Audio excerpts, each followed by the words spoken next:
ప్రకాశం జిల్లాలో భార్యను కట్టేసి అత్యంత కిరాతకంగా కొట్టినటువంటి బాలాజీ అనే వ్యక్తి కోసం పోలీసులు గాలిస్తున్నారు.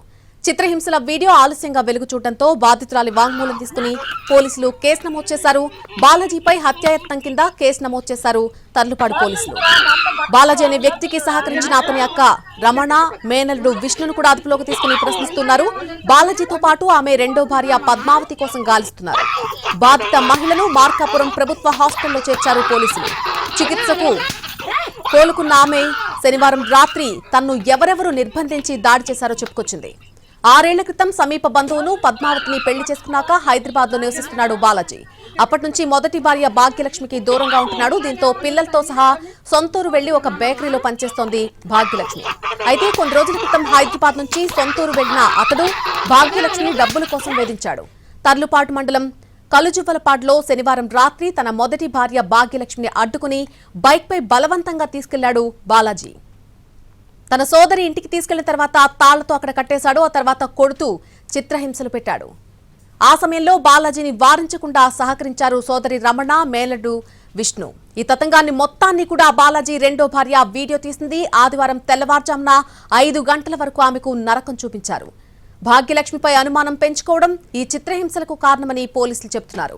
సోమవారం మరోసారి తీసుకెళ్లి హింసించేందుకు యత్నించింది బాలాజీ గ్యాంగ్. ఎలాగోలా వారి నుంచి తప్పించుకున్నటువంటి ఆ బాధితురాలు తప్పించుకుని ఎస్సీ కాలనీలోకి పరుగులు తీసింది. బాలాజీ అలాగే అతని అక్క, కొడుకును కూడా అడ్డుకున్నటువంటి స్థానిక యువకులు 112కు ఫోన్ చేశారు. దీంతో సోమవారం రాత్రి 11 గంటలకు పోలీసులు కలుజువలపాడు వెళ్లారు. అయితే బాలాజీ మేనల్లుడు విష్ణును బైక్పై కొంత దూరం తీసుకెళ్లి మధ్యలోనే వదిలి వెళ్లిపోయారు పోలీసులు. ఇక ఈ చిత్రహింసల వీడియో వెలుగు చూశాక కూడా తనకేమీ ఫిర్యాదు అందలేదన్నారు ఎస్ఐ బ్రహ్మనాయుడు.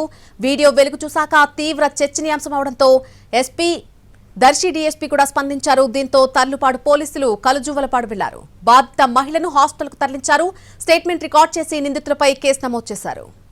ఆమె దగ్గర ఒక స్టేట్మెంట్ రికార్డ్ చేసి కేసు కూడా నమోదు చేయడం జరిగింది. ఇది హత్యానేరం కింద కూడా దీన్ని కేసు నమోదు చేసి విచారణ చేపట్టాము ఆల్రెడీ. ఇందులో భాగంగా ఇప్పటికే ఒక 6 టీములు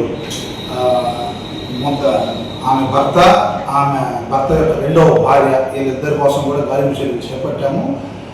అందుకు సహకరించిన ఇద్దరు ఆల్రెడీ మా అదుపులో ఉన్నారండి. ఆవిడ ఈ గతంలో జరిగిన కట్టేసుకుంటున్న విషయం ఏమీ చెప్పకుండా మన భర్త కొంచెం భయం చెప్పింది, నా జోలికి రాకుండా అని రిక్వెస్ట్ చేయడం జరిగింది. ఆవిడ కేసు పెట్టడానికి కూడా విముఖత ప్రదర్శించింది. సో ఈ సందర్భంలో అతని కోసం గాలింపు చేపట్టినా కూడా దొరకపోవడం వల్ల దాన్ని మేము జీడీఎంటీ నమోదు చేసి అతను పిలిపిద్దామనే ఉద్దేశంతో ఉన్నాము. ఈ క్రమంలో మరుసటి రోజే ఆవిడను కట్టేసుకొచ్చిన వీడియో వైరల్ అవ్వడంతో మేమే మా ఎస్పీ గారి ఉత్తర్వుల మేరకు నేను, డిఎస్పీ గారు, ఎస్ఐ గారు, అలాగే ప్రభుత్వం యొక్క ఇన్స్ట్రక్షన్స్ కూడా ఉన్నాయి. వెంటనే ఆమె విజిట్ చేసి ఆమెకు ధైర్యం చెప్పి హాస్పిటల్. తన్ను బాలాజీ అతని సన్నిహితులు ఎలా చిత్రహింసలు పెట్టారో చెబుతూ వాపోయింది భాగ్యలక్ష్మి. తనకు ప్రాణహాని ఉందని ఆరోపిస్తోంది.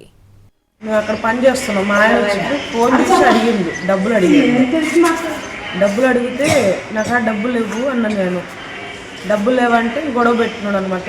నువ్వు ఇక్కడికి రావా, డబ్బులు ఇవ్వవా, నాకు ఇంకెవరికి ఇస్తావు అని, అప్పులు తెలుపుకుంటావా, అది దాన్ని మాట్లాడి చేసాడు. దానికి మేము రాలేంలే, నువ్వు నీ కాడ ఉన్నా చూసుకుంటుంది అని మేము అన్నాము.